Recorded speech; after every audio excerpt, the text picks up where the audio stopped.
Paisanas y paisanos, muy buenas noches tengan todos ustedes.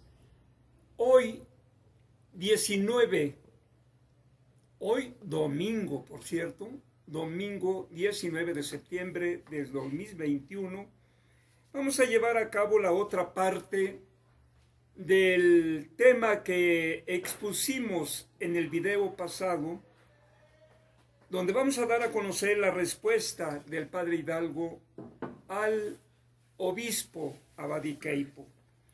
Este debate entre izquierda y derecha viene, pues no nos vamos a remontar tanto a la historia universal, pero sí vamos a decir, por ejemplo, de que este debate viene desde los realistas contra los insurgentes, de las monarquías contra los gobiernos liberales, el imperio, también el imperio, las dictaduras, los totalitarismos.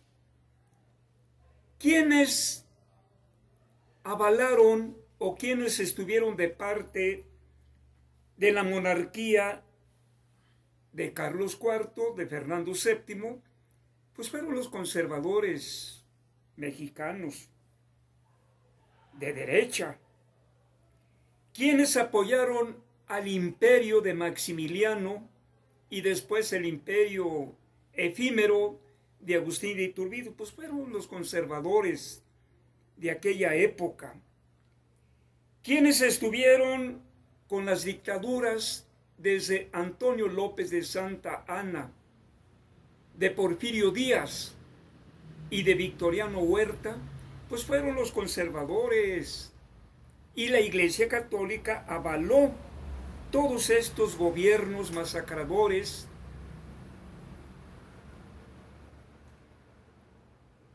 y prueba de ello lo tenemos con el edicto dictado al cura Hidalgo por estas cúpulas eclesiásticas representadas allá en 1810 por Manuel Abadiqueipo y otro alto prelado de la Iglesia Católica como fue Matías Monteagudo.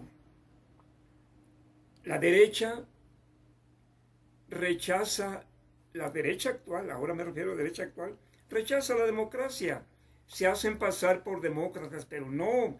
Ellos, estas fechas del 15 de septiembre, estarían festejando a Agustín de Iturbide, porque ellos quisieran volver a estos imperios, como fue el de Agustín de Iturbide, que fue un traidor a la patria, porque abandonó el imperio mexicano y se fue a España argumentando cosas que no eran, de tal manera que fue considerado como un traidor, y al año, a los 2 años más o menos, algo así, regresó.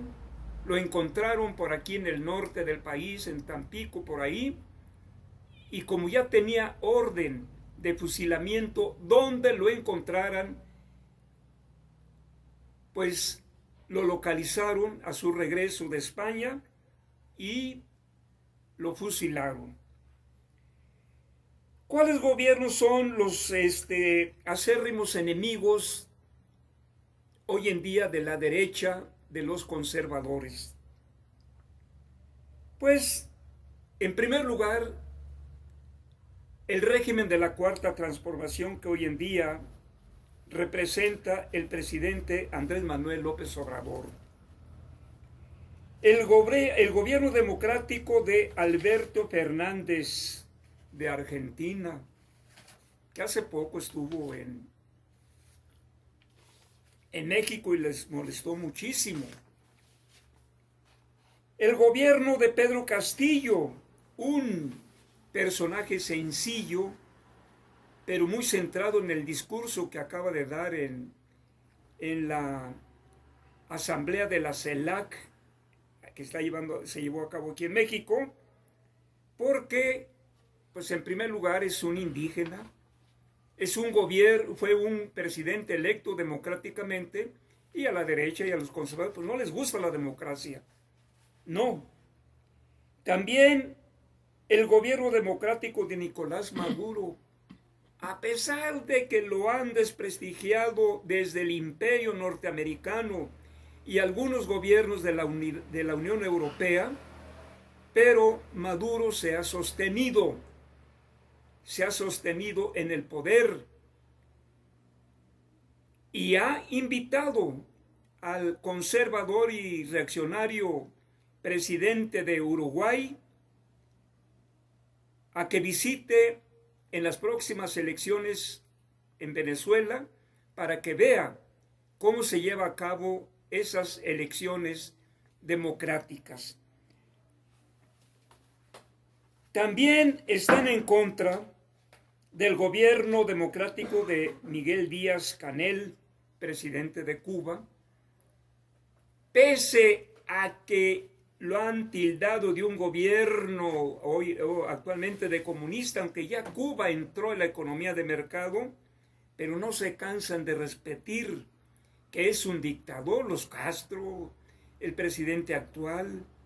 Pero vean ustedes cómo Cuba, a pesar de ese bloqueo criminal, Cuba lleva en América Latina y el Caribe de los primeros lugares en educación, en medicina, en cultura, en deporte. Cuba ha sobresalido mucho a pesar de ese bloqueo inhumano.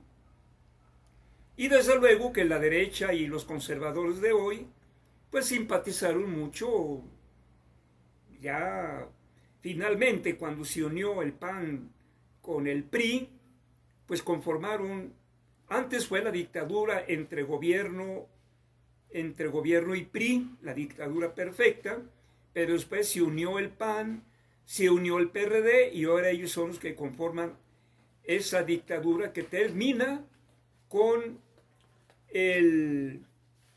culmina con Peña Nieto. Y bueno, a partir de ahí, del 2018, entra un gobierno democrático que está favoreciendo mucho a la gente, al pueblo menesteroso de México. ¿Qué se proponía Miguel Hidalgo? Una transformación en México.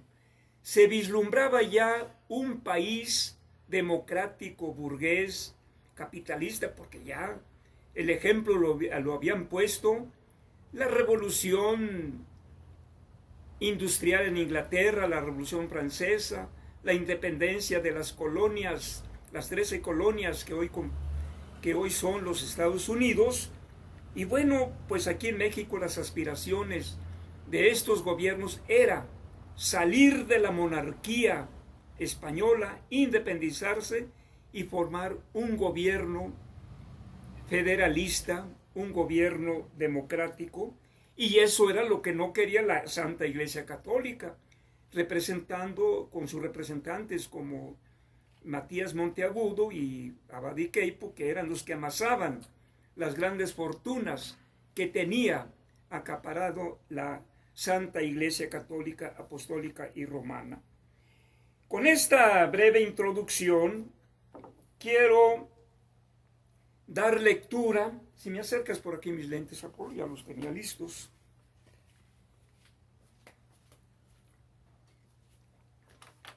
Quiero dar lectura a la respuesta que da el valiente sacerdote revolucionario, a pesar de que había sido torturado, humillado por estos, pues yo no los podía decir que son curas divinos. Su actitud dice todo lo contrario, porque solamente un hombre sanguinario puede dictar una sentencia tan brutal, tan inhumana. Dice aquí el encabezado: respuesta del padre Hidalgo al decreto de excomunión lanzado por el obispo Manuel Abadí Queipo, obispo de Michoacán de 1810 a 1815. Y cabe señalar que este obispo era español. Fíjense nada más la intromisión de, bueno, era la colonia, pues, era la colonia de España, y aquel señor era español. Un español juzgó a un criollo mexicano por el simple hecho de luchar por una independencia, por una revolución social en México para que favorecieran a los criollos, a los mestizos y a las castas que vivían en condiciones inhumanas. Ya lo habíamos mencionado antes.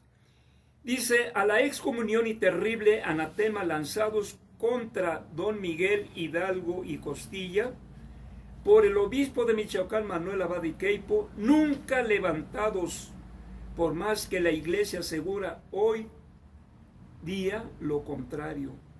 El padre de la patria respondió con firmeza decisión. Dos puntos y seguido. Los opresores no tienen armas ni gentes para obligarnos con la fuerza de seguir en la horrorosa esclavitud a que nos tenían condenados. Pues ¿qué recurso les queda? Valerse de toda especie de medios injustos, ilícitos y torpes que fuesen, con tal de que conduzcan a sostener un despotismo y la opresión de la América.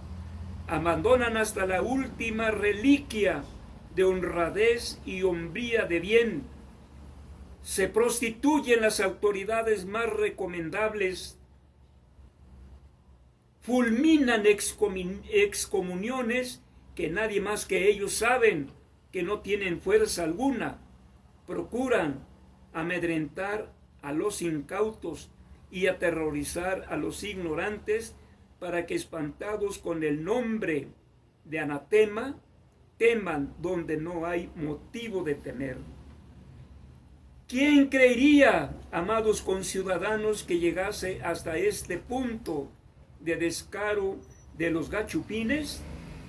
Profanar las cosas más sagradas para asegurar su intolerable dominación, valerse de la misma religión santa para abatirla y destruirla, usar de excomuniones contra toda la gente de la iglesia, fulminarla sin que intervenga motivo de religión. Abrid los ojos, americanos, no os dejéis seducir de nuestros enemigos. Ellos no son católicos, sino por política. Su Dios es el dinero. Y las culminaciones solo tienen por objeto la opresión. ¿Creíais acaso que no pueden ser verdaderos católicos el que no esté sujeto al déspota español? ¿De dónde nos ha venido este nuevo dogma? Este interés. De este precioso momento depende la felicidad o la infelicidad de nuestros hijos y de vuestra numerosa comunidad. Son ciertamente incalculables, amados conciudadanos míos, los males a que quedan expuestos si no aprovecháis este momento feliz que la divina providencia os ha puesto en las manos. No escuchéis las seductoras voces de nuestros enemigos que bajo el velo de la religión y de la amistad os quieren hacer víctima de sus insaciables codicia. Y aquí viene un comentario que da el autor de este apunte. Así respondió este hombre extraordinario a la Santa Inquisición, a un prisionero en Acatitla de Baján, en manos del terrible tribunal, mantuvo su actitud digna, aunque atado al culatazos, lo obligaron a arrodillarse para escuchar su sentencia de muerte y degradación sacerdotal. Al alba del 30 de julio de 1811 se ejecutó la sentencia por una docena de soldados que le fusilaron. El cadáver de Hidalgo, en una silla colocada sobre una tarima, fue expuesto al público a la derecha de la puerta principal del colegio de la compañía, hoy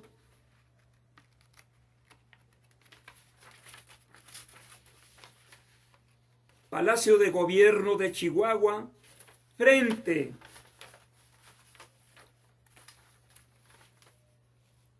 a la plaza. Al anochecer se le introdujo al edificio y, tendido sobre unas tablas, llamaron a un indio tarahumara para que de un solo tajo le cortara la cabeza con un machete. Tras una larga peregrinación por Chihuahua, Zacatecas, Lagos de Moreno, León y Guadalajara, para escarmiento de los insurgentes, la cabeza conservada en sal se colocó en una pica y permaneció durante muchos años en la Lóndiga de Granaditas, junto con las de Allende, Aldama y Jiménez, una en cada esquina, hasta que la retiró el pueblo en 1821. Fíjense nada más de lo que fueron capaces estos representantes de Dios aquí en la tierra. Yo pregunto, esos odios y desprecio a la gente del pueblo por aquellos sacerdotes que estaban al servicio de Dios para educar al pueblo, ¿los habrá hoy en día? Recuerdo que cuando estuvo en México el Papa Francisco, un gran personaje, el Papa Francisco, lo reconocemos muchos de la gente de izquierda, porque es un personaje humanista, un personaje intelectual, un personaje que ha valido la pena, que es merecedor de ser representante de la Iglesia Católica allá en el Vaticano. Y recuerdo también que en su presencia o su visita en México, por ahí le hizo un llamado de atención al, creo que era cardenal Roberto Rivera, le hizo un llamado de atención. ¿Por qué?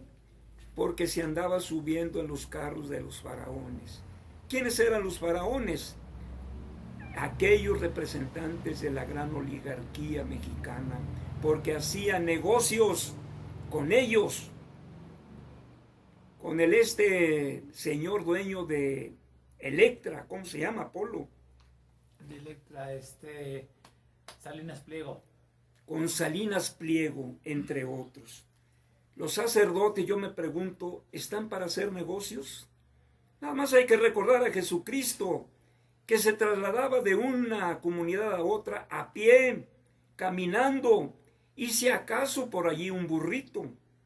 Bueno, años después, pues el Vaticano tiene su propio avión, también un avionazo, para que se trasladen de un país a otro, porque el Papa, pues hay que decirlo, es un jefe de Estado, es el vicario de Dios aquí en la tierra, pero no todos los papas son iguales, no. Pío VII, si no mal recuerdo, también maldijo a Miguel Hidalgo y Costilla, el papa que estaba cuando le dictaron sentencia de muerte al cura Hidalgo. Estos documentos, para los que quisieran verlos de manera tangible, palpable, pues los pueden extraer en internet, búsquenlos, y ahí, porque estos son documentos históricos que permanecieron ocultos por algún tiempo y que hoy en día ya están al alcance de todos los que queramos estar enterados de la historia de México, Paisanas y paisanos, es todo por hoy. Muy buenas noches. Por favor, les pido que compartan estos videos a los amigos, a los paisanos, a los parientes, a los compadres, a los hijos, a todos, porque vale la pena no apartarnos de la historia, porque la historia nos pone al tanto de los hechos más importantes que pasaron desde, vamos a decirlo, desde la invasión española, para no ir hasta el Imperio Azteca, y que debemos estar enterados de cómo se dieron esos sucesos en la historia de nuestro país. Muy buenas noches tengan ustedes, se despide su paisano Agustín Alanízar Arciniega. Nos veremos próximamente.